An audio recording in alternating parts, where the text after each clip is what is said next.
yeah, brother. Hell yeah. Hell yeah. Can I get a hell yeah?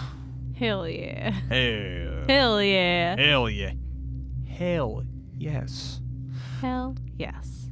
My name is Fred Stewart. Welcome to Hots, Graves, and Omens. With me, as always, for the most part. Except that one time. Except for that one time. I love the coast. It's me. It's Taylor. Hi. What's up, dude? What's up? We saw fucking Green Day last night. We did. That was crazy. That was pretty crazy. Yeah. Pretty cool. I think I'm still wet. Both. From the rain and pissing on myself. On purpose. I want to specify that it was on purpose that I did that. I believe you. Whether you believe me or not, it... believe me or not, it's on purpose. I don't. Great. I don't believe you. So, yeah, fucking, that was great, man. Yeah. That was wild. It's pretty cool. What are you guys up to? You guys just hanging out? That's what's up. That's cool. I hope you guys enjoy the Mississippi's Most Haunted episode, at least the part 1 of Mississippi's Most Haunted. We'll come back to it. We'll cycle back around. Eventually. It's going to be pretty fun when we do. And, but I got some news stories. Taylor, do you want to start with yours, or I can start with mine? I can start with mine. All right. Bear charges a British Columbia man from inside his garage. This man opened his garage and found a bear. Yeah, and I saw the footage of it, and he just is like, he's like, don't do that. Which is very fitting because it's a Canadian man. Oi, bud. Don't need your vibe coming up into my garage and, hassling me. I'm more than welcome to be, be hospitable to you, but don't need to be so hostile, okay? I just really like that he opened up his garage to unload his groceries, going to go do that, and bear just goes in. And he turns around, there's like a fucking bear? Somehow? Whose dog is this? Apparently he just got back in his car, honked the horn, and scared it was a mother bear too, which is crazy, and her cub away from the property. Yeah, that dude fucking is lucky that he even escaped without any injuries. Yeah. The last thing you want to do is get it between a mama bear and its cub. Except the bear this time put him in the middle. It was like, that man doesn't seem like he has any problems. I think Let's change that. Yeah. I think that needs to change immediately. Yeah, and I saw that story, and that's fantastic. This actually this is a local story I wanted to talk about. It comes from Gresham, Oregon, which isn't too far away from us. So it comes from KGW. Police arrested a man who crashed his car into a home while under the influence of alcohol and was distracted while driving. On September 21st, shortly after midnight, officers responded to reports of a Toyota Prius that had crashed into the bedroom of an apartment on Southwest 4th in Birdsdale. 7 people were inside the apartment, and one was in the bedroom at the time of the crash. Police say the driver, identified as Billy Holt, showed signs of impairment and admitted to drinking. Holt also told officers that he was eating chicken and watching ESPN on his cell phone just before crashing.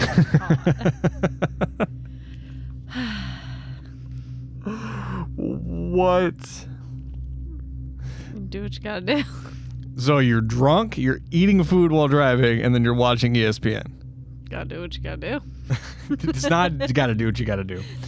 So police said Holt was booked in jail and arrested for DUI, reckless driving, and other crimes. He refused to provide officers the breath sample, so officers obtained a warrant to get a blood sample on him. Has been submitted to the lab for testing to determine its level of impairment. Basically, Gresham then took their time to explain to people that, first of all, don't ever drink and drive. Let alone don't drink and drive while eating chicken and watching ESPN. Don't do it. But it's just an insane story. The fact that they had to go out and be like, listen, I know you guys are thinking about it. I know everyone, listen, I get it. I don't recommend it. It's wild. It's a September 22nd night, which what would that be? It was a Sunday. It's the Lord's Day. I'm a Satanist, but you get it. You guys get it. It's the Lord's Day. It is the Lord's Day. But, yeah, man, fucking, let's see, working on some cool podcast stuff, just, and video stuff, spooky stuff. Just got a message today, just before recording this, that we're going to be investigating a very haunted location. It's going to be very exciting. Oh, that's cool. Can't wait to share that with everybody when it happens. And think about maybe mocking up some T-shirts, some H.G.O. T-shirts, if y'all are interested.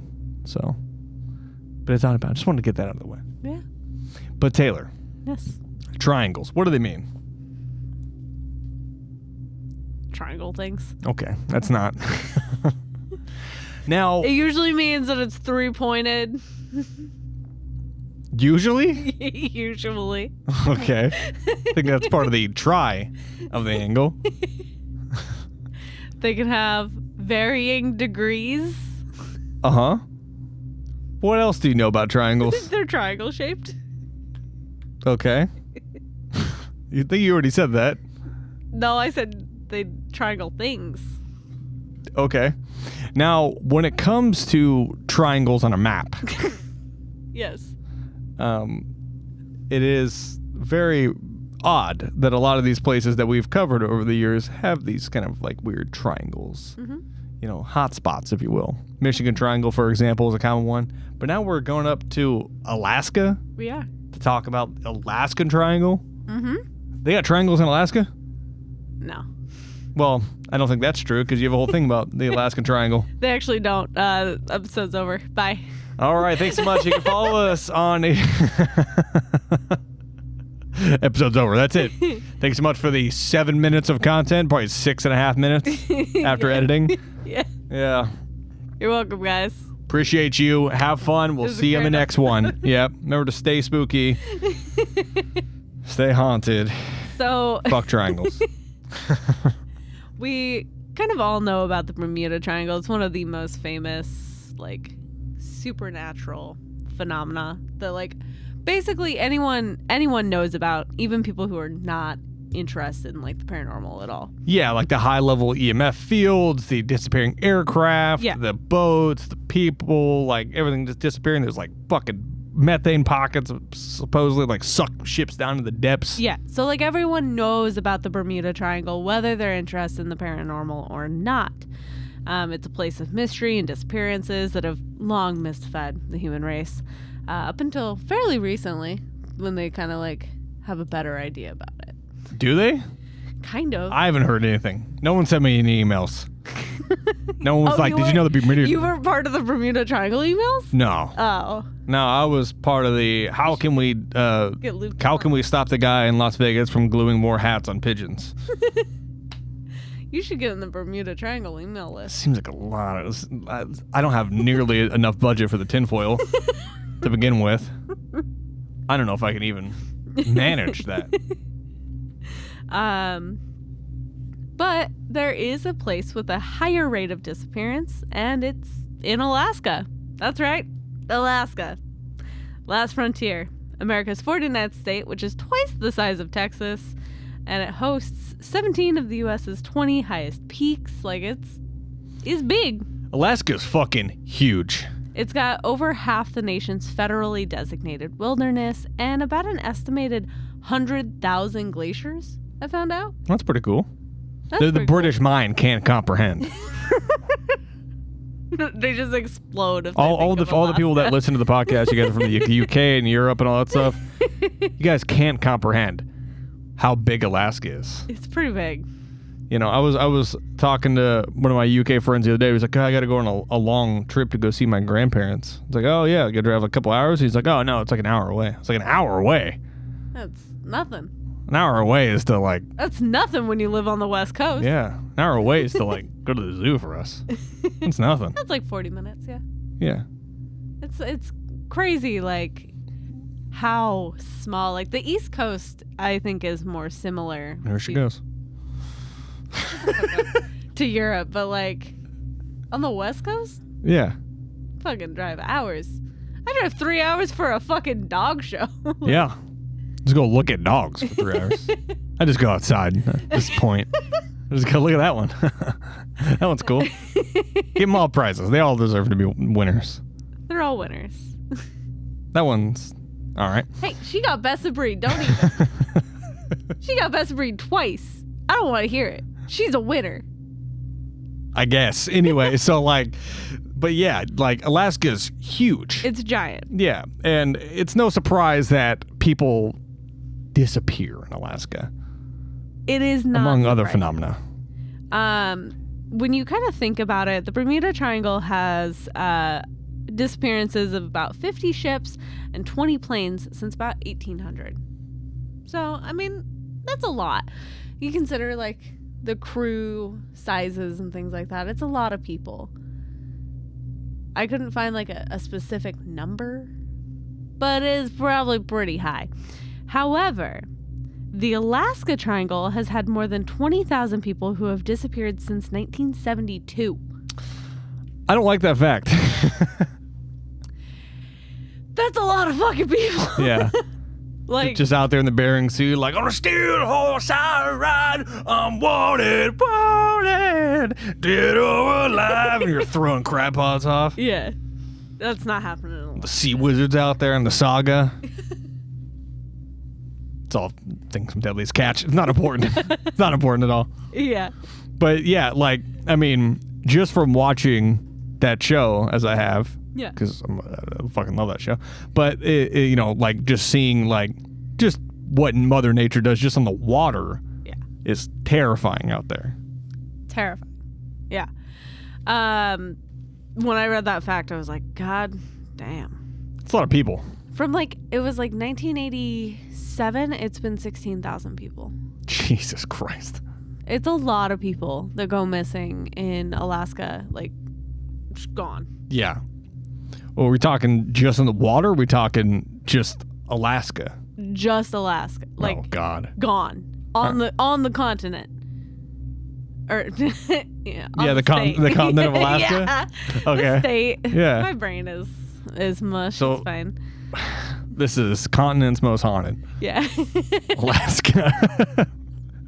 Yeah. No, the state of Alaska. Uh-huh. Just that landmass is what we're talking about. We're not talking about over the waters of Alaska or anything, which I think makes it scarier. Yeah, the people are just going out in the wilderness and disappearing. Yeah. 16,000 people. Yeah. Just fucking gone. Bears, crevasses, obesity. You know, there's so many things that will kill you in Alaska. The cold. Bears again. That came back. Bears. Yeah. A lot of bears. Yeah, I read that fact and I was like, oh, okay. I don't think I want to go to Alaska. I didn't really have any reason to go there in the first place, but now especially I don't want to go. I want to go to Alaska. I think it's Why? beautiful. Oh, well, yeah. There's a lot of nice nature out there, but knowing my luck, I think I'll pass. I think you'll be fine. I don't know. Probably hurt myself somehow. Well, that's a given. Anyway, let's just get into it.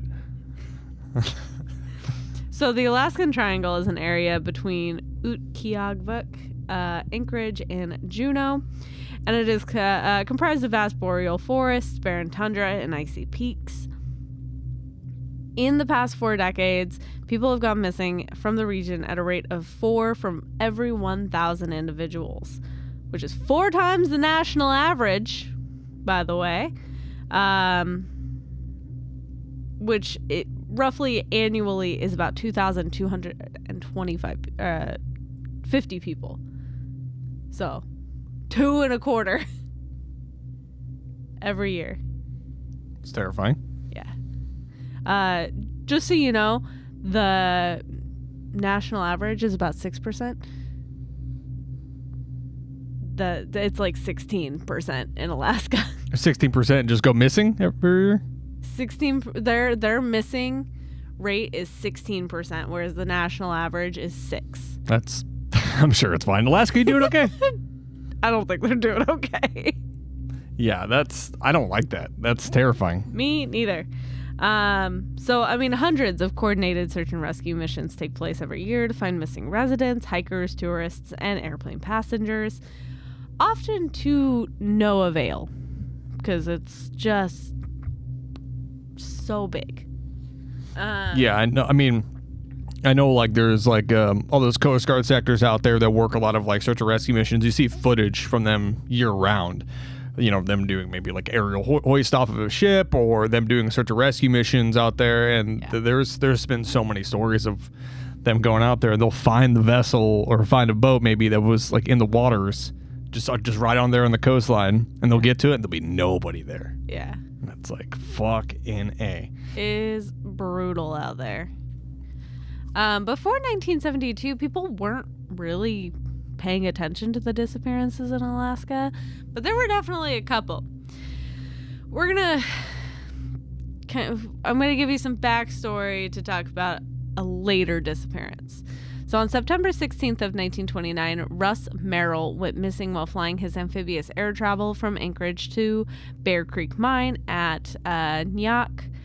Pilots searched for him along the Alaska Range, along the coast of the Gulf of Alaska, through the Merrill Pass and the Rainy Pass, and everywhere in between. Ben Eelson alone flew 3,000 miles in the first 3 days of the search, and then pilot Joe Crossan quickly accomplished the same amount. The U.S. Coast Guard and private ships soon joined in. Messages were dropped to hunting camps in Alaska. Native fishermen were visited along the coast. Newspapers across the state covered the relentless search, holding out hope for discovery. On October 20th, a small piece of fabric that had been found by a hunter 3 weeks earlier near the village of Tyanek was finally presented to the searchers. It was identified by Merrill's mechanic, matching that on the aircraft, Anchorage number 1. The search officially ended 1 week later, and it was surmised that the plane was forced to land on the water for unknown reasons, and Merrill was unable to get to shore. They suspect that he died on the day he disappeared in Cook Inlet.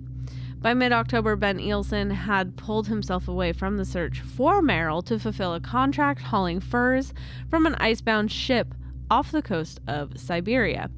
On November 9th, he and mechanic Earl Borland departed from Teller in their all-metal cabin Hamilton aircraft and were never seen alive again. That Eelson relief expedition lasted 2.5 months and not only involved pilots and mechanics from Alaska and Canada, but also the assistance of Soviet pilots and aircraft, as well as Siberian dog mushers on the ground. There's a lot of people looking for the second group of people that are gone. Yeah. So. And I was just curious to look at some general facts about hypothermia. Yeah. Because hypothermia is really prevalent up in Alaska. It's very, very cold. And especially when you get kind of closer to that northwestern corner where you're able to cross that like the figurative ice bridge towards like Siberian Russia and stuff like that. I mean, it's in the below degree temperatures. And so it says here that anything between 32.5 degrees or less, being like 30 degrees being freezing for us, 0 degrees Celsius for UK people, anything that and below 15 minutes and under, it depends on a certain level of factors of like if you're equipped for the weather. But saying you're unequipped, like you're like me, you're just wearing a t-shirt and shorts. Yeah. 15 to 45 minutes till death. Yeah. Your body literally begins to shut down. Which is crazy. It's insane. The wreckage. So, aviation company who was Eelson's employer spent more than $50,000 in 1929. So they spent a lot of money searching for him. The wreckage was finally sighted on January 25th of the following year, and then after 3 additional weeks of digging in the snow, the bodies of Borland and Eelson were found. So they crashed. We know what happened to them.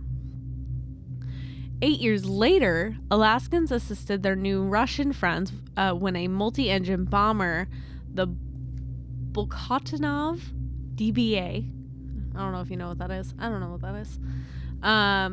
Was modified to carry extra fuel in an attempt for a non-stop flight from Moscow to Fairbanks. After reporting loss of an engine and needing an emergency landing more than 14 hours into the flight, nothing else was heard from the 6-member crew under the command of Sigismund Levinesky, who was known as the Russian Lindbergh. He flies a lot of planes. He knows his shit. I assume it's probably a cool looking plane.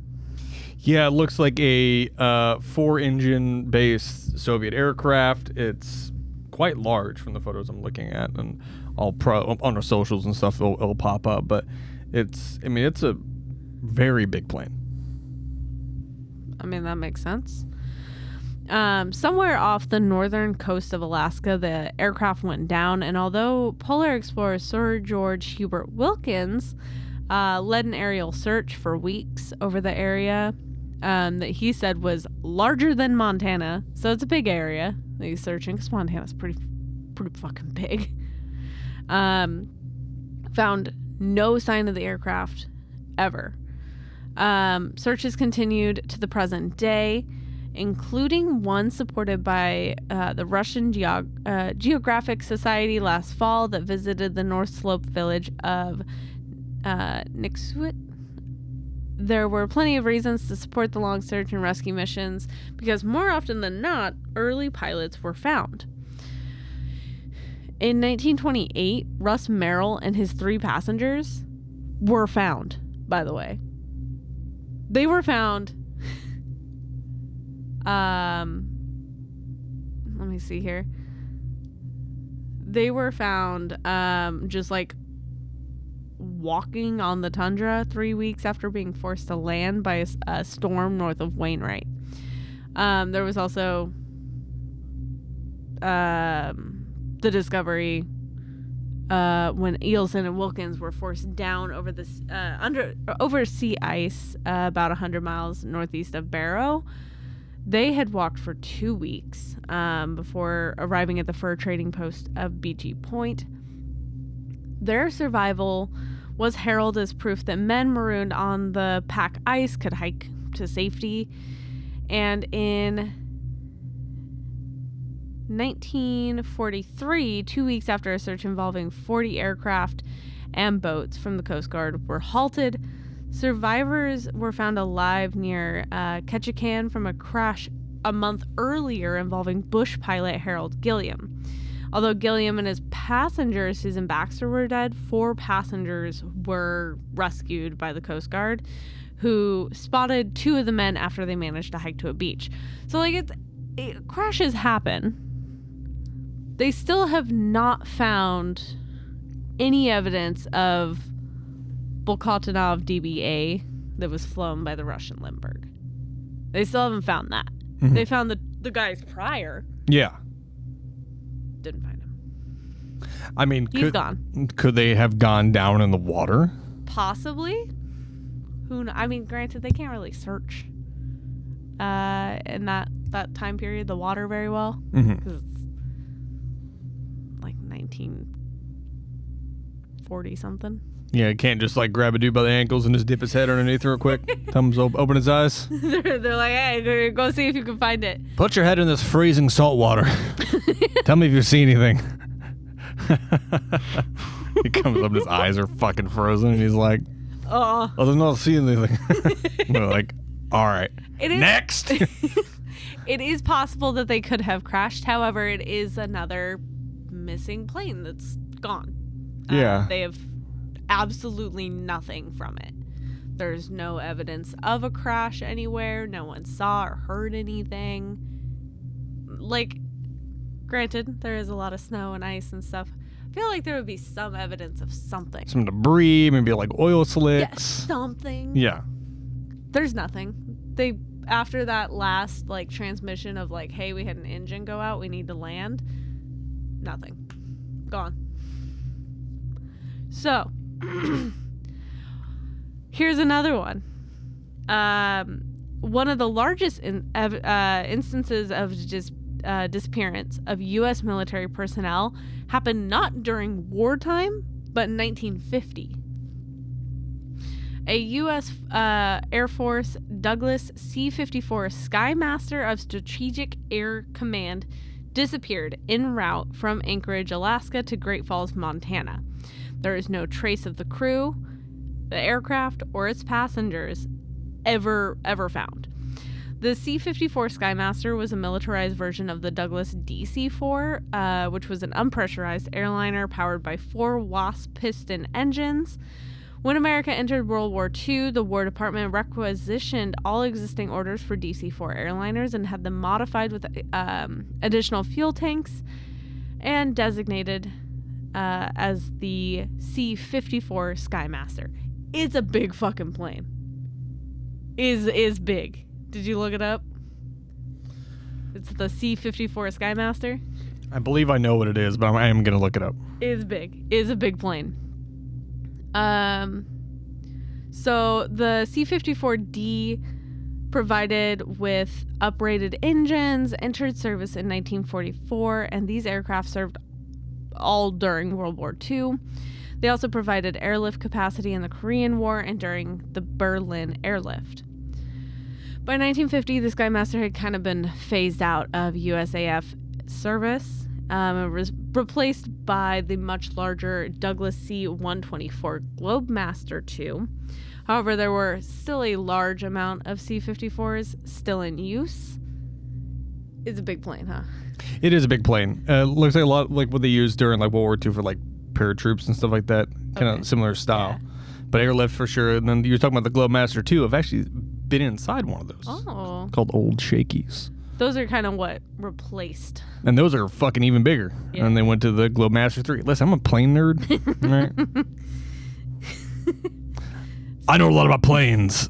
I'll tell you everything about planes. He's a big plane guy. On Thursday, January 26th, C-54D 42-72469 of the First Strategic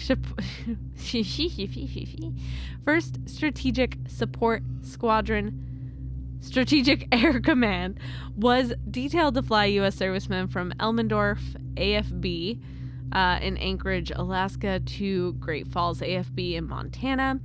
The aircraft carried 8 crew members, the pilot, co-pilot, and instructor pilot, navigator, radio operator, and 3 flight engineers. The passengers comprised of 34 U.S. servicemen and 2 civilians, Miss Joyce Esp and her son, Victor. The C-54 attempted to take off on the morning of January 26th, but problems with its engines forced it to remain at Elmendorf while repairs were being completed. It finally departed around 1 p.m. local time on what was planned to be an 8-hour flight, crossing over some of the most rugged and desolate terrain in North America. It's not great. It's not great. And also, this aircraft, I'm just reading facts about it because I'm a nerd, but this aircraft wasn't pressurized. No. Like how a lot of modern commercial aviation was. I mean, most aviation around that time wasn't really pressurized. I don't think there was anything that really pressurized. Maybe some fighter jets, maybe, or fighter, aircraft. But yeah. I don't think so. It was. I mean, the most you can probably get is like 10,000 feet. And I think anything higher than that, you have to start wearing like masks in order to breathe. Yeah. So maybe flying that low played a factor. Maybe. So maybe we'll continue. So the weather was clear but very cold, reaching negative 25 degrees Fahrenheit at ground level in a number of places. For much of its journey, the C-54 used an airway Amber 2, which is an air route established during World War II, which follows the Alaska Highway. In 1950, the route was provided with a radio station and an emergency strip approximately every 100 miles. They were pretty well prepared. I mean, they follow the highway, they have every 100 miles a place to land, and they have radio. So, ideally, they'd be okay, you would think. As per standard operating procedure, the aircraft was required to make regular radio situation reports en route. At 3:09 p.m. local time, around 2 hours after takeoff, the C-54 made a routine report that it was flying at 10,000 feet over the small town of Snag in Yukon. And that it expected to reach the next radio station in Yukon, Ashihik, in Yukon 30 minutes later. That was the last time anybody heard from the Skymaster. And despite massive and continuous searches, there's no clue as to what may have happened to it. There was zero remains of anything. And just gone. Another gone plane. When the C-54 failed to arrive in Great Falls, a search operation was launched. Operation Mike, which was the pilot of the missing aircraft, First Lieutenant Mike Tisk. The search was aided by the fact that there were a large number of U.S. aircrafts and troops already in Alaska for Exercise Sweetbriar, which was a joint U.S.-Canadian military exercise. Up to 85 U.S. and Canadian aircraft took part in the search of the missing C-54 and was assisted by 7,000 men on the ground. So, I don't know. They're pretty quick on it. They are pretty quick on it. Which, I mean, if he's following like a known route. Yeah, he follows the Alaska Highway and then just never disappears. Yeah, completely. Within 30 minutes, gone. I mean, a lot can happen in 30 minutes. For sure. Absolutely. But I also feel like with it being clear but cold, with that term, I feel like it's probably not heavily snowing. It's probably pretty easy to like navigate. Yeah. But also I feel like if there had been a crash, there should have been something. Debris, literally anything. Smoke. Yeah. And there wasn't. Yeah. It just gone. And then the aircraft already had some issues prior to that. Yes. Of them having to wait on their departure. Yeah. So what if those issues came back up mid-flight, or did something take them? I don't know. It does seem kind of incredible to believe that an aircraft as large as a C-54 could simply just vanish. At the time, there was no radar coverage in the area that might have given a clue as to its fate. Despite what was one of then the largest search operations ever undertaken, zero trace of anything was ever found of its aircraft crew or passengers. There were unconfirmed reports of the receipt of faint and garbled radio messages and the sighting of smoke and people who might have been survivors, but those are all unconfirmed. Many of these were found to originate with troops taking part in Exercise Sweetbriar, but none were ever proven to be attributable to the missing aircraft. During the search, 3 C-47 aircrafts crashed, although fortunately all 3 were fairly quickly located, and there were no casualties. The search continued until February 14th, when USAF abruptly switched focus to look for a missing nuclear bomb. Don't even get me started on how many nuclear bombs the U.S. has lost over the years, because it's a lot. It's a lot. There's a case down in South Carolina, where they were transporting a nuclear bomb to a base. Yeah. Inside one of these kind of aircrafts. Yeah. And it became dislodged in the holding and was just rolling back and forth on the bomb bay doors. That's funny. And the flight engineer was like, fuck, and then the bomb bay doors failed. God. And the bomb fell out. And then he was like, well, we just nuked America. And then it hit. And nothing happened. Disappeared. Yeah. They don't know where it is, but it's out there in the swamps somewhere. Yeah. And listen, if you find it, let me know. Not that I want it, but you just want to know. I'm gonna take a quick little selfie with it. Yeah. Come out there, fly out there, quick, take a little selfie, and be like, yo. All right, I'm getting the fuck away from this. I would hit it with a hammer a couple times. If it fell from a plane, it's not gonna go off.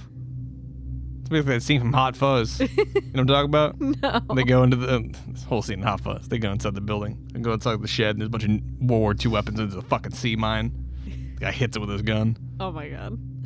Same kind of vibe. On February 13th, 1950, a Convair B-36 Peacemaker carrying a Mark 4 Fat Man nuclear weapon suffered fires in 3 of its engines en route from Alaska to Texas and was forced to jettison its bomb in the ocean off British Columbia. So they decided they were going to go deal with that versus looking for the craft. Listen, if your husband was missing, Yeah. and like, ma'am, we're gonna do everything that we can in order to find your husband and bring him home. All right. Okay. We lost a nuclear bomb. We're gonna go deal with that first. Well, listen, when we're done, well, and they're like, do you want good? You want the bad news? You want the worst news? Bad news, your husband's missing. We don't know where he's at. Worst news is we lost a nuclear weapon. Now, that may not seem worse to you, but believe me, it is. Luckily, the missing bomb was not live. Yeah. It was a training weapon containing a core of lead rather than highly radioactive material. Oh, okay. I was going to say, if it was like a live nuclear weapon, it's what the military calls a whoopsie daisies moment. Like a whoopsie daisies. They stopped searching for Fake bomb? they stopped for a fake bomb. However, it was still a highly secret device that the USAF urgently wanted to recover. I don't understand how, like, it was a secret device. Because I feel like no one just came out of, like, training just knowing how to drop a bomb somewhere. You kind of got trained for it, I would assume. Yes. Unless you're like a pigeon, you know? Please elaborate. This is like pigeon guided missile. Oh, yes. Yeah, the whole thing I wanted to do for the Beyond the Omens, where I just talked about weird military weaponry that existed, about the pigeon bomb. Yeah. It's awesome. So, I mean, unless you're a pigeon, I guess, you probably have to have some training. Mm-hmm. Even then, pigeons had training. So I don't really see how it was, like, so secretive, personally, to the point where they were like, we got to stop looking for your husband. I'm so sorry. We got to stop. Listen, it's not that any of us didn't like him that much, which is true, but listen, we couldn't afford putting another pigeon inside this nuclear weapon. All right? Like, Still can't believe that's a real thing they did. I know. It's awesome. But it's just, they stopped looking for this crew and all of its passengers All like For fucking 40 plus, these people. for a lead core filled dummy bomb. Mm-hmm. That's expensive. Absurdity. Ridiculous. So they also never found the nuke. You know, so they did that. But by February 20th of 1950, I'm doing great. The search for the missing C-54 Skymaster was officially ended. And still nothing has ever been found. They never found anything later, which is pretty weird because it's a 100-foot-long military aircraft that weighs over 17 metric tons. Yeah. And I looked it up. They do regular patrols like every year and going back over the path of this aircraft to go look for it every single year. Yeah. Still haven't found it. Yeah. Which is pretty wild. Pretty weird. Considering it's such a big plane. Listen, hear me out. This might sound crazy. Mm-hmm. Okay. But there might be a bear out there who's secretly building an Air Force in the woods. And I'm not saying that you should be concerned, but you should. What do these planes want with these what do these birds want? What do these bears? Let's try that again. What do these planes want with these birds?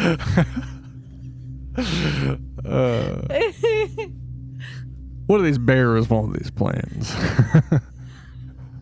What are these planes? What are these birds? One of these days, we need to go back through all these episodes and find the best flubs of our time, like of all time for HGO, because that's got to be one of them. What are these birds? What are these bears? Why do bears want planes?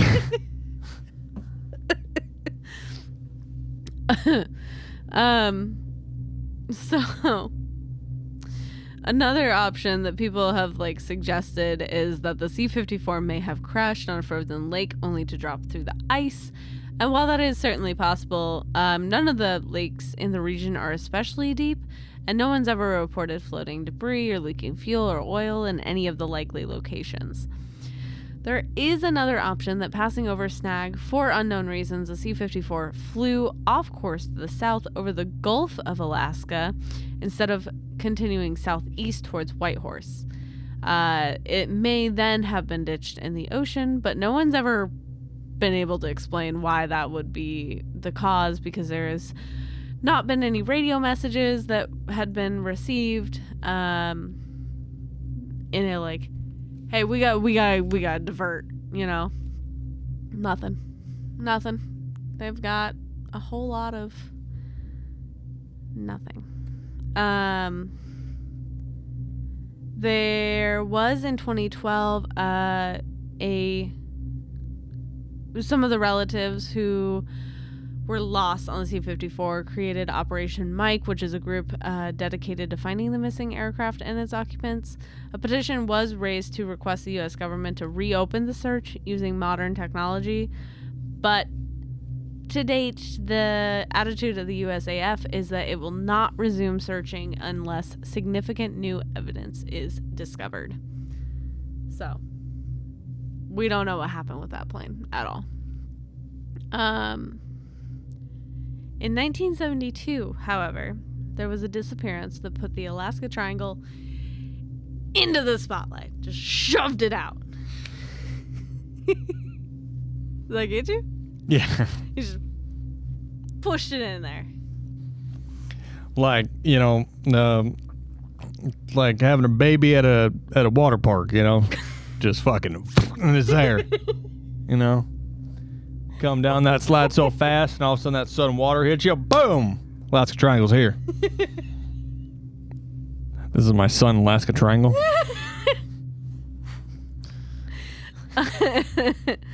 So, on October 16th of 1972, Boggs and Representative Nick Begich were on board a twin-engine Cessna 310 plane with an aide, Russell Brown, and the pilot Don Johns. Don Johns. Boggs had been visiting the freshman Begich during a campaign trip, but at some point during their flight, the plane seemingly vanished into thin air. According to Politico, when the word of the plane's sudden disappearance reached Washington, D.C., it kickstarted the largest search and rescue operation seen up to that point in U.S. history. In total, 40 military aircraft and 50 civilian planes aided in the search, which spanned 325,000 square miles and lasted more than 3,600 hours. It's a lot of hours. It's a lot of square acreage. Yeah. Square miles. 325,000? That's a good part of Alaska. It's a good chunk. I wonder what the percentage of that would be for Alaska. Like less than 1%. I don't know. It's a pretty big, like, square mile age. It's a lot of planes looking for this plane. 39 days later, the search party found nothing, not a trace of the plane or anyone who was on it. The search was eventually called off, and the incident prompted Congress to actually mandate that all U.S. civil aircraft had to be equipped with emergency locator transmitters. So we can now track planes because of this incident specifically, which I think is pretty fucking cool. I think it's pretty neat. Not long after, conspiracy theories surfaced. One included pertained to Boggs's membership on the Warren Commission set up by President Lyndon B. Johnson to investigate John F. Kennedy's assassination. Have you found out what percentage? So Alaska is 665,384 square miles. It's about half. They covered about half of Alaska. Yeah. It's a good chunk of Alaska that they covered. Narrow it down. They couldn't. So, and the dissenting opinion on the commission's report pointing to, so Boggs was on the opinion that there was not a lone assassin for John F. Kennedy. So, in short, Boggs believed that Kennedy's assassination may have involved multiple individuals, and conspiracy theorists believe that Boggs was killed because he was looking too deeply into something he shouldn't have been. That's one of the theories on why the plane went missing. So you're saying that one of the theories is that they took out a plane. They took out a plane just because this guy is spouting some shit? Yeah. They're like, oh, what could be easier? Just taking this man out of the woods and shooting him. Or taking out an entire plane. I'm gonna go with the plane. Yeah, I'm gonna go with the plane too. Yeah. Yeah, no. I feel like that's the listen, CIA doing CIA shit. Yeah. And listen, they haven't invited me in to become an operative yet. But it's coming. Yet. That you know of. Oh. I guess I should stop talking about this, huh? Yeah. Just as soon as I learn to blink sideways, I'm good. So, that's all that there really was on this plane, is that he was part of the government, and then that he wasn't. Yeah, basically, Nick Begich was the one that was a representative. Actually, after he passed, he and Boggs were both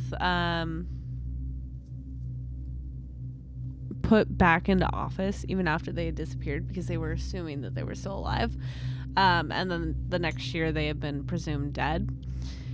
His wife actually came in and filled his seat for the state representative. They're just like, you're not going to say anything crazy about Kennedy, are you? No. Job, champ. Going on any flights recently? Too soon? Too soon. But that's all there really was on that, is that they were on a flight and then it literally disappeared. No trace of anything, nothing. Gone. Just gone. Just gone. There's no plane. There's no missing, there's no debris. There's no evidence of literally anything happening. Just gone. You're going to find that with a lot of these stories, is that there is literally no evidence of literally anything. It's just gone. You ready for the next one? Yes. All right. So, Boggs's plane obviously was not the first, and it has not been the last to disappear in the Alaska Triangle. So there was the one in 1950 that had disappeared. But then a Cessna 340 carrying a pilot and 4 passengers vanished in 1990. Never heard from again. I see a growing trend. We'll get away from the planes eventually. Yeah. I was There's a lot of planes. I was curious to look up some more facts about Alaska. Yeah. So for inhabited land, about 0.3% of Alaska's land is inhabited. Yeah. While 40% of the state's population live there. So the inhabited parts, 40% live there, and then the rest of them just scattered out. Yeah, scattered out. But less than 1% are inhabited areas. Yeah. or it's pretty wild. It's so fucking wild. There's so much shit. Just crazy. So aircraft have continued to go missing in the years since the loss of Nick Begich. Even in the 21st century, with all of its advanced technology, it is surprisingly not uncommon to lose a plane. In 2003, a Cessna 180 was lost along with 2 passengers, and the pilot was flying from Hallow Bay to Homer. In 2004, de Havilland Beaver on floats went missing after departing Sitka for a glacier tour flight with 4 passengers on board.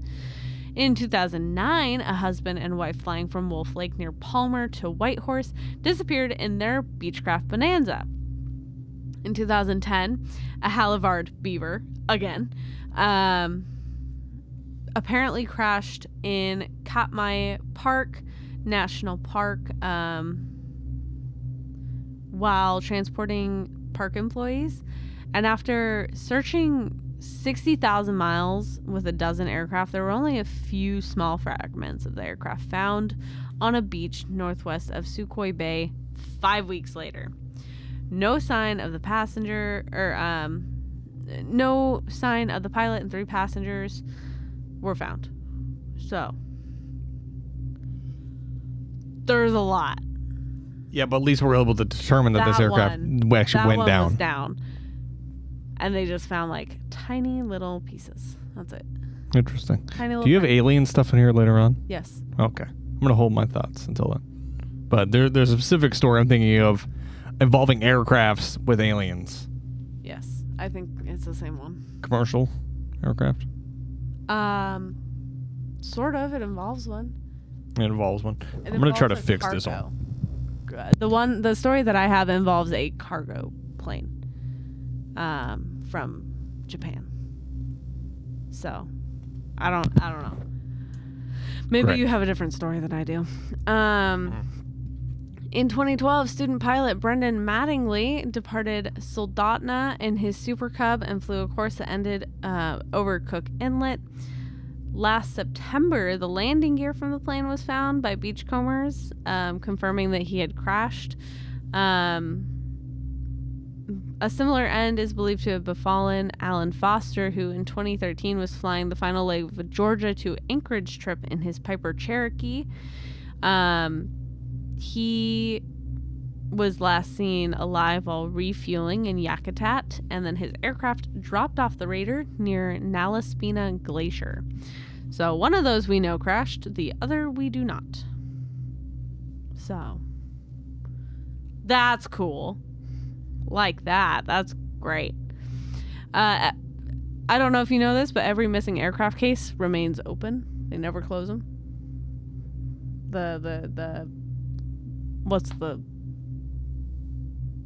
The people who investigate planes. NTSB. Yes, they never close the case that involves a missing plane. Just in case, like that.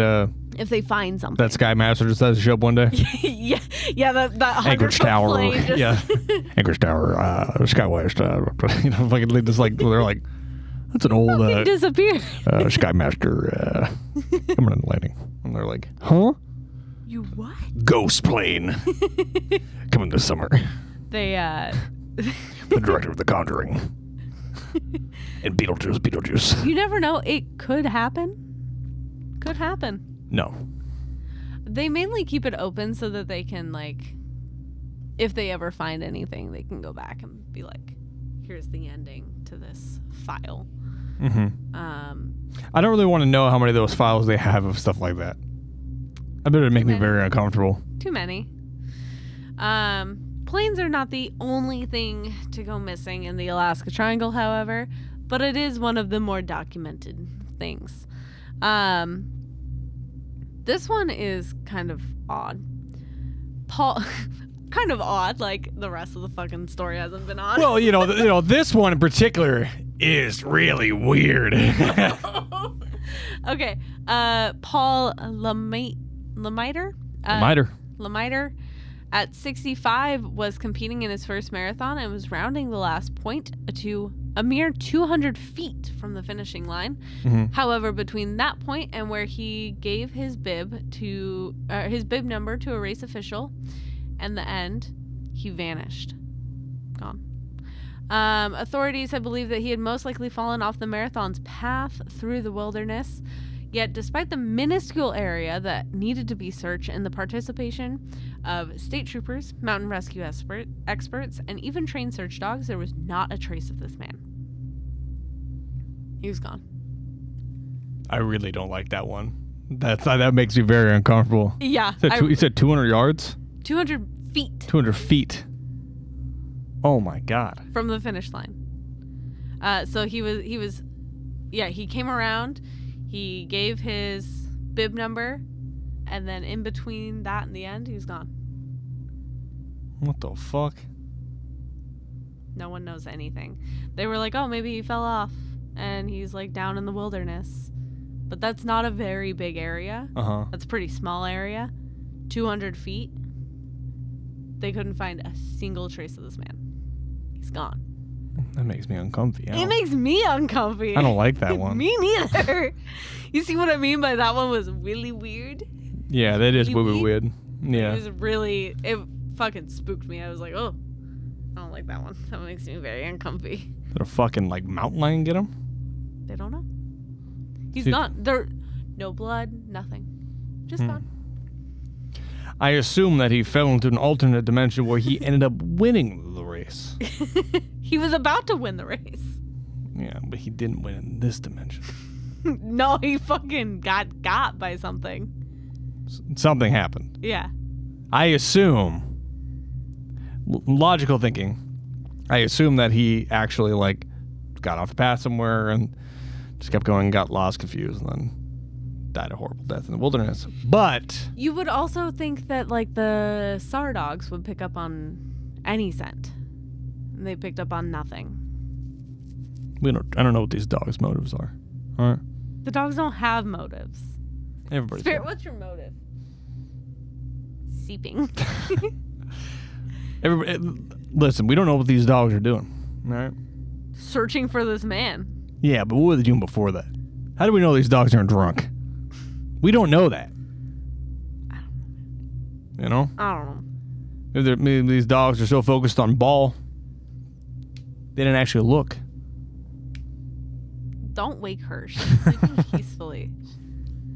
You know that's what's going to happen. So Alan Foster is the man that I had mentioned in 2013. I have a little more on his story. Alan Foster is another example of odd disappearances in the region. In 2013, the expert pilot of nearly 10,000 flight hours, vanished from radar soon after takeoff. Neither he nor his aircraft were ever found. He gave no indication of any distress prior to losing contact. And the only oddity beforehand was that he dropped to an altitude of 1,100 feet. Richard Griffiths was, so Alan Foster disappeared too. He dropped to 1,100 feet, gone. Never found him, never found his aircraft, nothing. Pretty fucking spooky. Richard Griffiths was an inventor who was hoping to prove the worth of his special wilderness survival cocoon.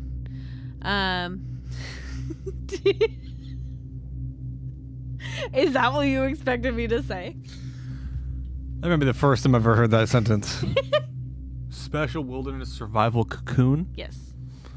Don't ask me what it looks like. In a few months, I will molt into a beautiful survival butterfly. Yeah. That's awesome. Yeah. I know exactly what you're talking about. Yeah. Yeah. But no, just the image of it is very funny. Yeah. Of him, they're like, oh, where did he go? They look up in the tree and there's a giant cocoon and he's spitting out the little things to make the cocoon.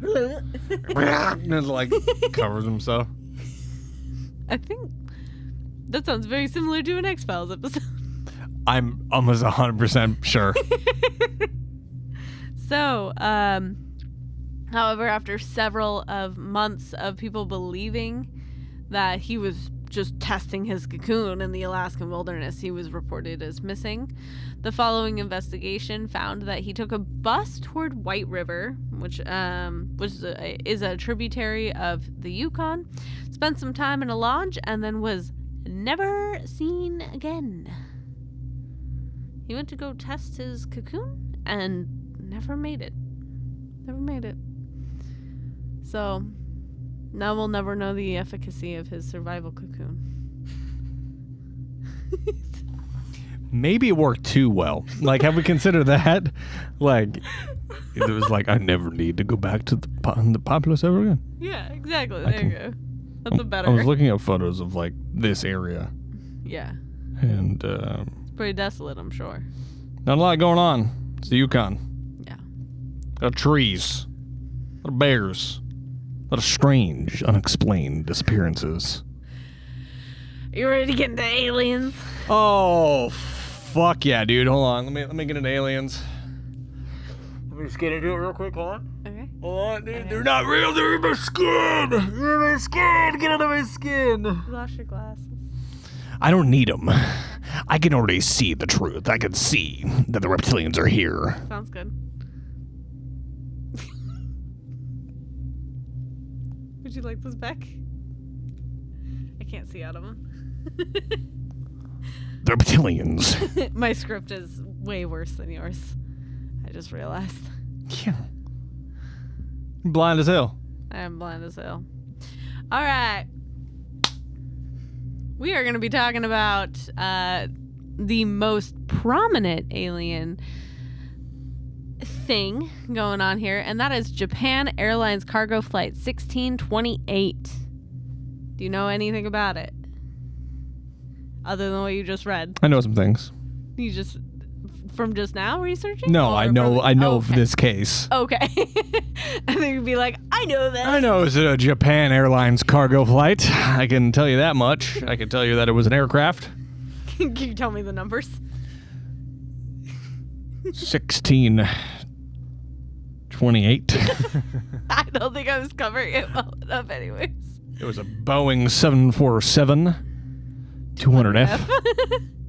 Yeah. Which I've seen a Boeing 747-300. That's big. They're fucking huge. The first time I ever saw a 747 in person, Yeah. I literally pulled over. When I was working at the airport. I literally pulled over and got out and was like, that thing flies? I believe it. They're fucking terrifying. I fucking believe it. So a 200 is still pretty big.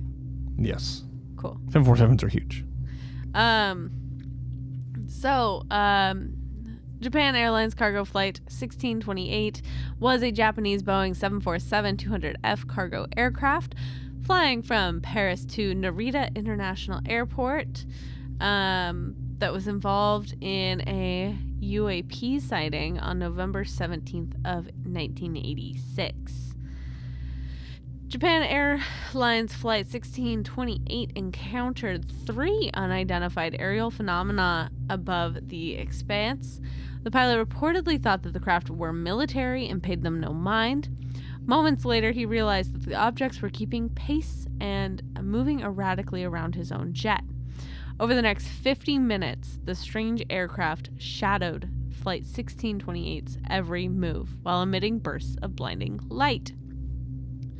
So, during the flight, Captain Kenji Terauchi reported to air traffic that he was seeing three objects that he described as 2 small ships and a mothership 4 times bigger than an aircraft carrier. Massive. Gigantic. And he was like, that's military. Well, I mean, that's a good guess. I mean, there's a lot of military exercises that are happening right over the Bering Sea. Right. And like that area of Alaska. Yeah. So where the army goes, that's where the military goes up and does their cold weather training. Yeah. A lot of aerial exercise that happen up there. But 4 times bigger than a cargo craft? Aircraft carrier? Yeah. Yes. Sorry. Brain That's melt. huge. Yeah. And you've been on an aircraft carrier. Yeah. Right? Yeah. So imagine the aircraft carrier that we've been on and stood there and did our tour, that little tour we did on it. Now imagine that times 4. Yeah. It's inconceivable. Gigantic. So They dealt with a large amount of turbulence from the UAP nearby as well. Another thing to note is that their request to ATC to lower their altitude was coming in broken and interrupted. You couldn't really hear it. Like as they were trying to get through the first time. When they're like, hey, we need to figure this out. We need to lower. And they had to repeat a couple times because air traffic couldn't understand what the fuck they were saying. And there are some conflicting reports based on like what they say happened versus what the Air Force says happened. The conflicting report mainly revolves around the ATC and that they saw a second blip on the radar along with JAL 1628. But some reports say that when they got approval to descend to 31,000 feet, the object stayed parallel with 1628 and moved down with them. ATC then advised the plane to make an unusual move. Turn right into a circle. 360 it. Go right back around. Which is not necessarily the easiest of moves for a plane that big. Yeah, but it's an overall pretty standard move. They're not like hard banking. Right. They're just it's this nice glide slope or this nice like glide kind of maneuver. Yes. It takes a few minutes. It actually took 5 or 6 minutes. Mm-hmm.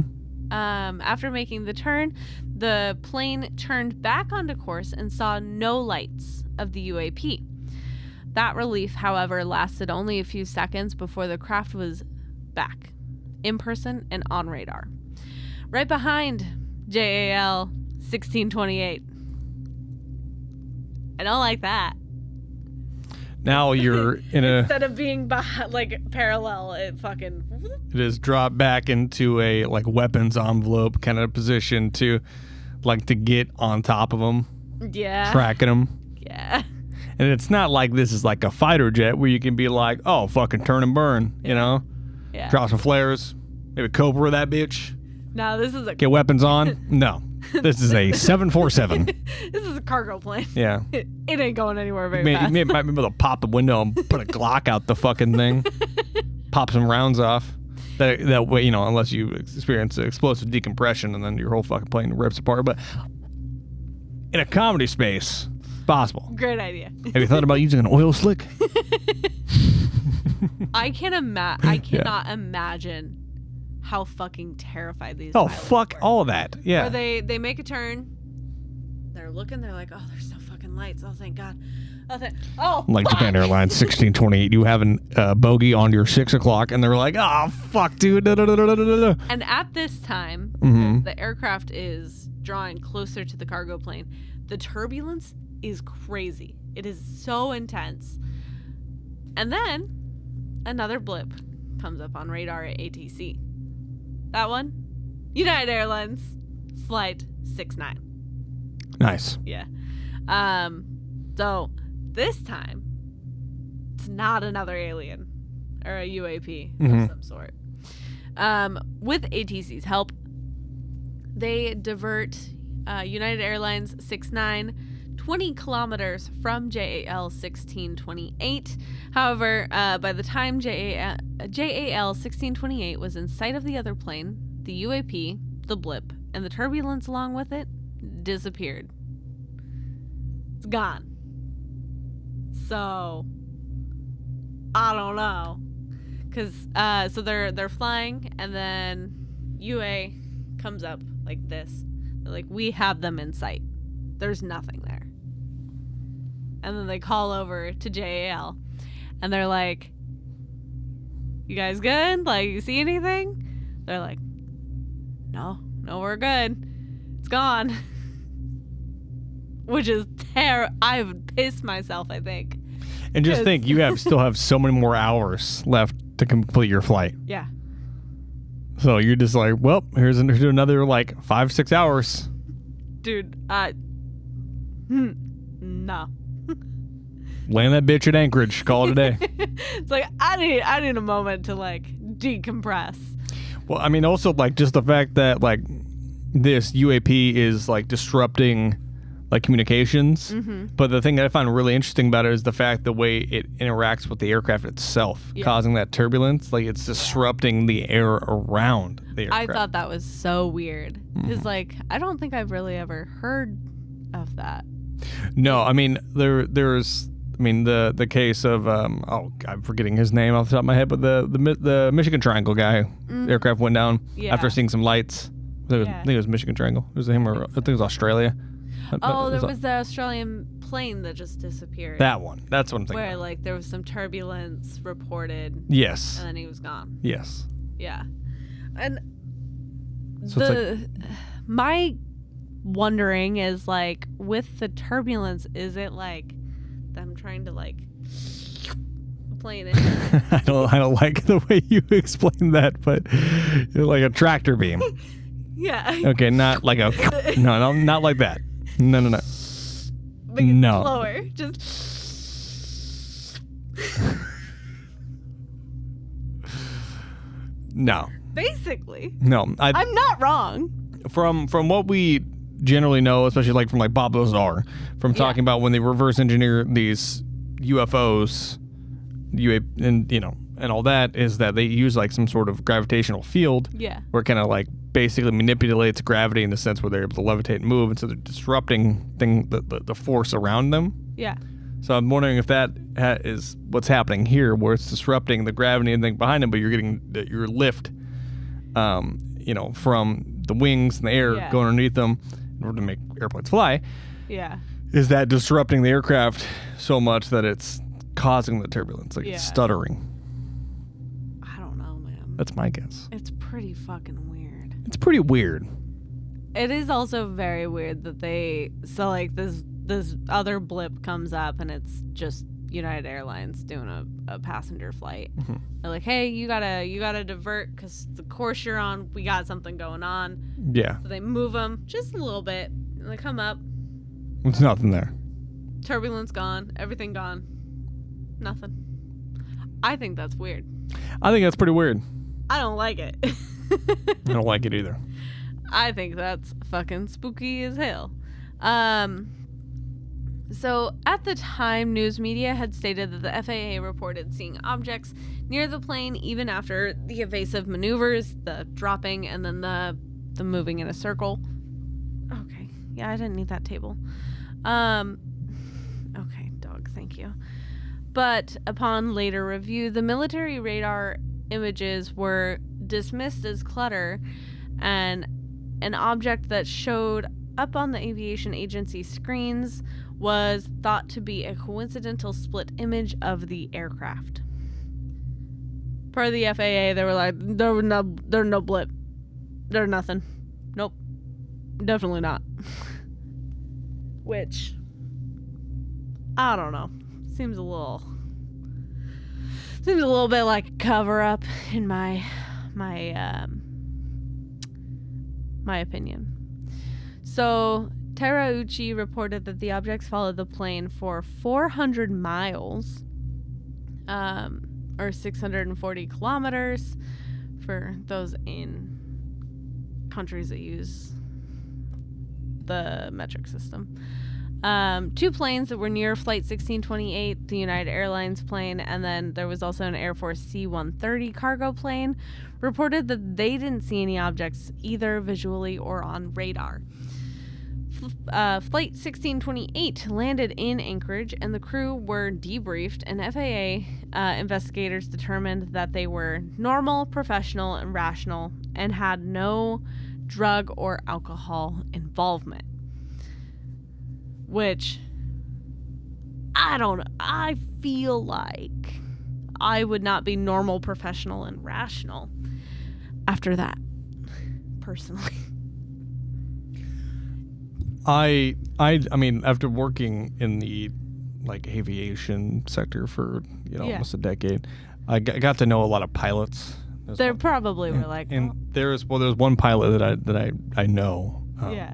Not gonna say names, but he's been a pilot for like 20 plus years. Yeah. And I just asked him just candidly one day. I was like, "Yeah, you ever seen anything weird? When you're flying around?" And he just looked at me and just had this I could still remember it. Like, fucking like 5 years ago. I still remember the look on his face where he's like, you don't want to know. I was like, but I do. Well, now I want to know. I asked.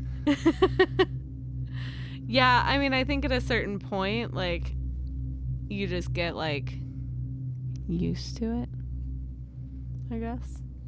You're going to see some weird stuff out there. You're going to see some weird stuff in the skies, and that's just the fact of the matter. Yeah. Editor of Aviation Week and Space Technology magazine and UFO investigator Philip J. Klass reported that the planets Jupiter and Mars were in the area that Terrucci said he saw 2 lights. Although they would have been quite visible, he did not mention seeing them. Klass states that it is not unusual for an experienced pilot to mistake a bright celestial body for a UFO, nor will it be the last. I'm going to say he's not correct. They say that Jupiter was only 10 degrees above the horizon, making it appear to the pilot to be roughly at his own 35,000 foot altitude. He also notes that when the crew was interviewed separately in 1988, the crew's remembrance of the event differed significantly. According to Klass, the pilot later contradicted what he told flight controllers at the time of the incident. After reviews of the transcript of the radio communications, an FAA spokesperson stated that the pilot told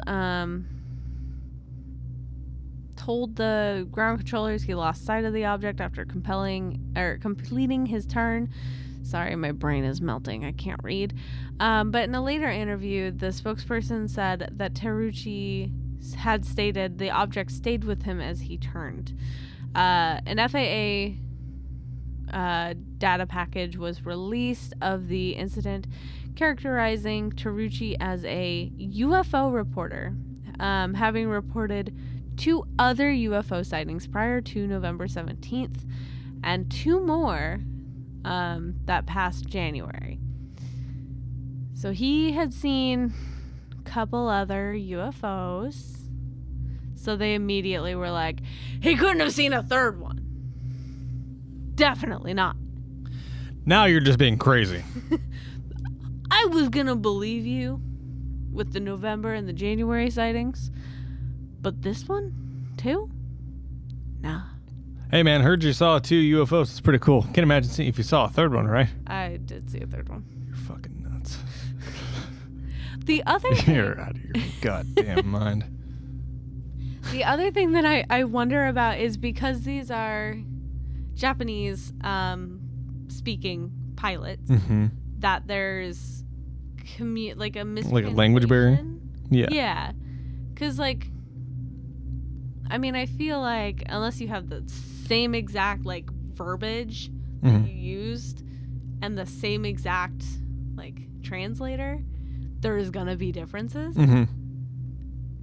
But if you say something, like, slightly different, then maybe there's not an English word for. Yes. Like, I definitely feel like there's a lot of room for mistranslation on both ends.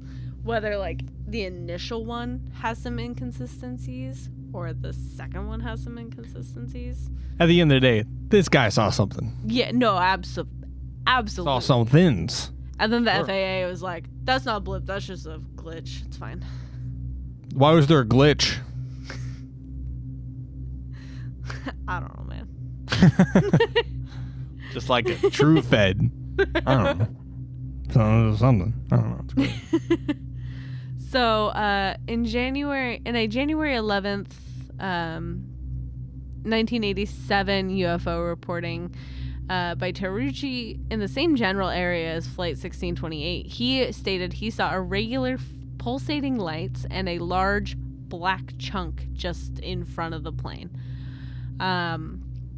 The FAA radar did not confirm an object, and the event was later determined to have been lights from small villages being diffused by thin clouds of ice crystals, according to Klaus. Klass notes that Terrucci used the words spaceship or mothership in his reports and claimed that the, quote, mothership did not want to be seen. Taruchi also claimed that, quote, we humans will meet them in the near future. So Taruchi's a believer, clearly. But I think if you see UFOs a couple of times, you're going to be like, well, fuck, I got to look into it now. And you see it at least once, you're going to be like, what the fuck? Do some research, you know? Well, it's like me as a kid seeing a UFO for the very first time. Yeah. And then being like, well, it's my identity. Forever. Still remember exactly where I was at when I saw it. Oh, yeah. Exact spot. Yeah. Remember everything. They didn't get my memories, not yet. But they will. Coming this summer. Like the movie. I definitely think... Yeah. I think he was at that point a believer because he had seen it at least once. Mm-hmm. And I'm sure he did research, you know, to be like, this is what I saw, you know, be able to describe it accurately. So I'm not surprised that he used the words like mothership, spaceship, things like that. Personally. Not surprised. According to astronomer and UFO investigator Robert Schaefer, despite Flight 1628 becoming one of the most celebrated cases in UFO literature, it turns out that there wasn't much to read. About Taruchi's report, Schaefer states that the pilot is, quote, not an unbiased or objective observer. Science writer Brian Dunning writes that there was nothing extraordinary or unusual about that evening, calling Taruchi a fine and competent pilot, but was hardly unbiased when it came to alien spaceships. And Flight 1628 is just another unevidenced aerial anecdote.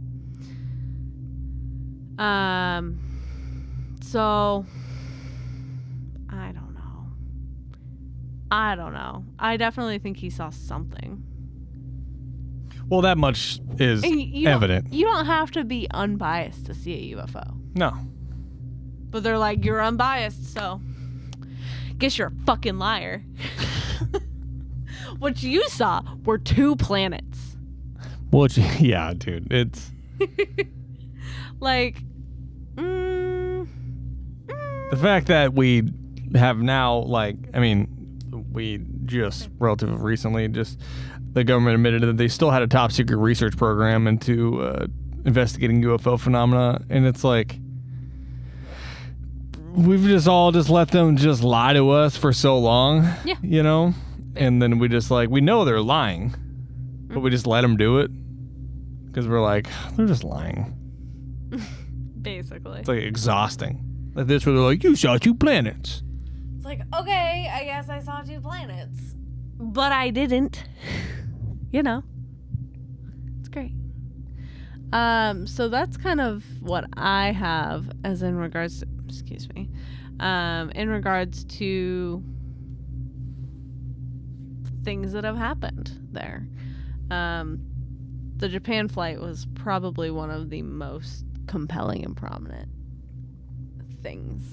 Yeah, and when I get in, well, a bit of spoilers, but I'm been working on Alaska's Most Haunted, and it's gonna be pretty weird when you notice that there's some consistencies between some of these stories. Oh yeah, strange phenomena tends to follow strange phenomena, high strangeness, if you will. Yeah, and you'll see it coming this summer from the director of Hans Graves and Omens.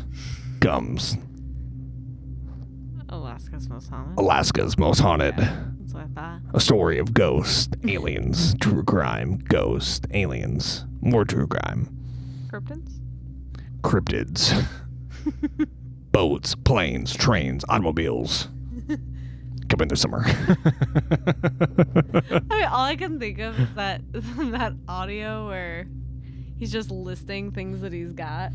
Yeah. So, why don't we talk about some of the like things that people have suggested are the cause behind the Alaska Triangle? So one theory suggests that a massive swirling energy vortex exists within the Alaska Triangle. Supposedly, the direction that the energy vortex spins can influence human behavior.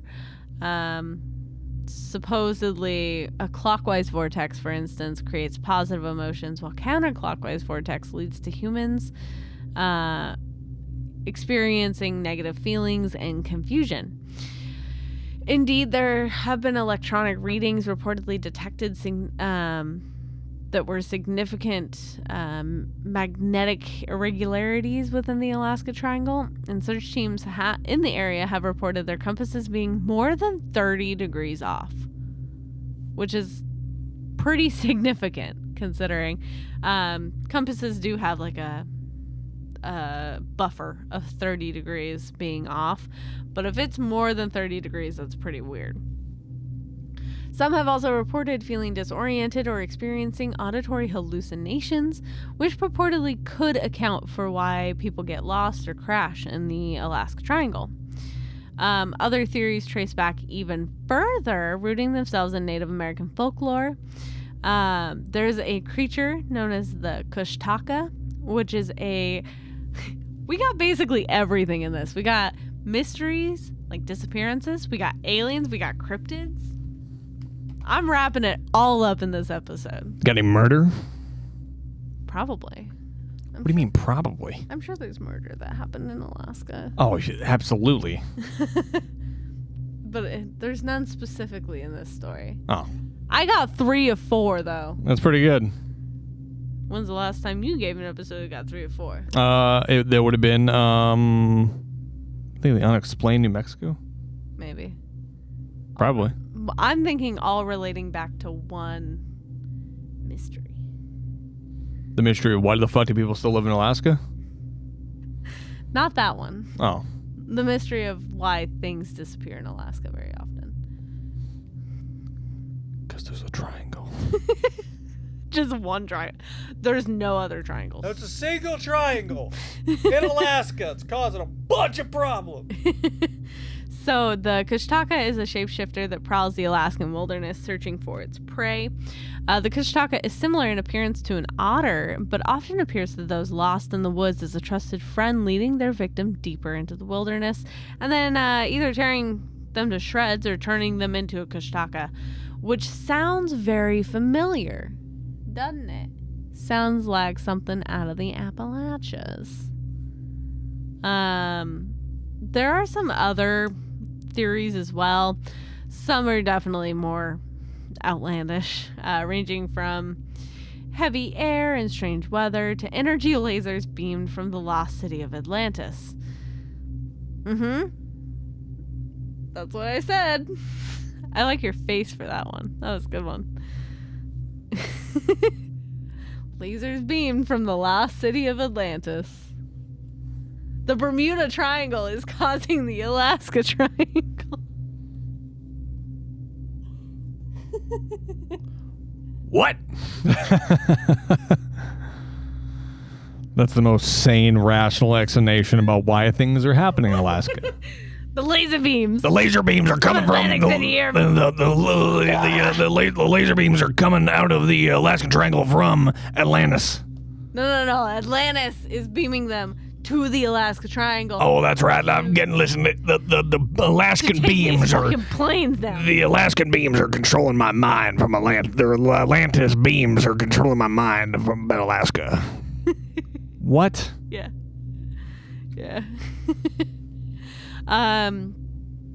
So, while it's fun to kind of postulate supernatural experiences within the Alaska Triangle, you also have to consider that there are probably quite a few scientific explanations for at least some of them.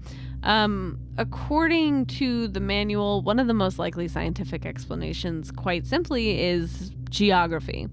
The borders of the Alaska Triangle connect Anchorage and Juneau to I always fuck this name up. Utqiagvik, along the state's north coast. Much of Alaska is rugged, unforgiving wilderness. It's an impossibly vast, dense span of boreal forests and mountain peaks and lakes and just so much stuff. And amid this dramatic backdrop, it's hardly surprising that people go missing. But what is surprising is just the sheer number of people that go missing. Add to the fact that many disappear without a shred of evidence and bodies are rarely ever found. It's pretty weird. There's a lot of weird stuff. Again, with the sheer size of the triangle, it's pretty easy to chalk up these mysteries to the perils of traveling through such an inhospitable landscape. Alaska's big, but I feel like you would find something. Though it is said that finding a missing person in the Alaskan wilderness isn't like finding a needle in a haystack. It's like finding a specific molecule in a haystack. It's just so big. They got a lot of land, and it's pretty fucking scary out there. Juneau, Alaska, and the vast wilderness beyond marks the start of the Alaska Triangle. With year-round snowfall, dense wilderness, and massive glaciers containing hidden caves and giant crevasses, the odds of finding a downed aircraft or someone's body can be pretty slim. Hikers might fall into deep holes, their tracks likely covered with snow before they've even passed. Even planes, despite their massive size, can quickly become buried under heavy snowfall. So, I mean, aside from Alaska being massive, there's some not great things paired against it. Though I will say with the numbers kind of imply that maybe there's something other than just merely getting lost in the mountains going on here. But that's it. That's the Alaska Triangle. There's a lot of stuff happening in that triangle. It's a big triangle. Now, get ready for next week when we do the Alaskan Square. It's going to be... The Alaskan Circle is also on the docket. Don't be ridiculous. Oh, I'm sorry. It was a pentagon. That's the only other shape I could think of. Uh-oh. Uh-oh. It's the only other shape that I can think of off the top of my head. Think this got Pentagon on the brain. Uh-oh. I look at you paused. You just froze.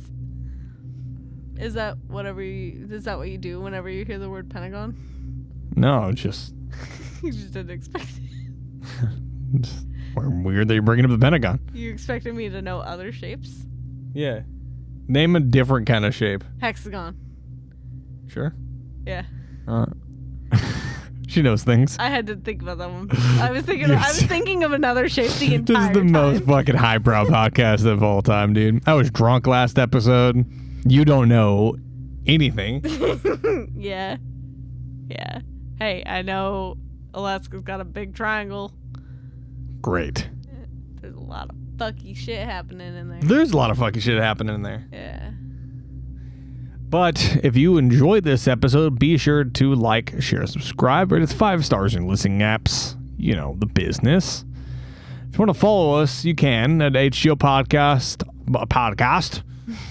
HGOPodcast on Instagram and TikTok. Send us hate mail at HGOPodcast@gmail.com or love mail. Or tell us different kind of shapes. It's fun. Those will be for me. He'll forward those to me. She won't read it. I can't read. But I'll read it to her. I can't talk, so. We're a great team. Yeah, if you want to follow me directly on Instagram, you can at I Hunt the Haunted. I'm going to be streaming again. I know I said that last week, but I slept until 2 o'clock in the afternoon yesterday and I didn't have time. But I'll be streaming again. Just be sure to go check out my Twitch, twitch.tv/I Hunt the Haunted. Be doing some spooky, scary streams. And then if it picks back up again and I start doing it more full-time again, then probably be setting the schedule for it. But at least for the time being, probably be about once a week. pass it off to.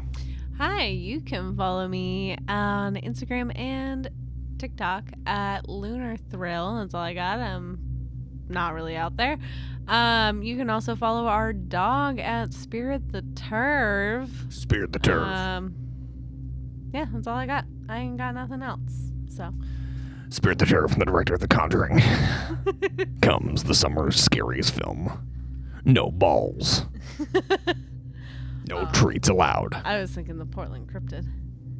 Oh, yeah. Spirit is the Portland Cryptid. She is the Portland Cryptid. She was in Cryptid. Lays dormant until it's time to strike. Yeah. By strike, I mean destroy the set. But yeah, I got some really cool ghost stuff coming up.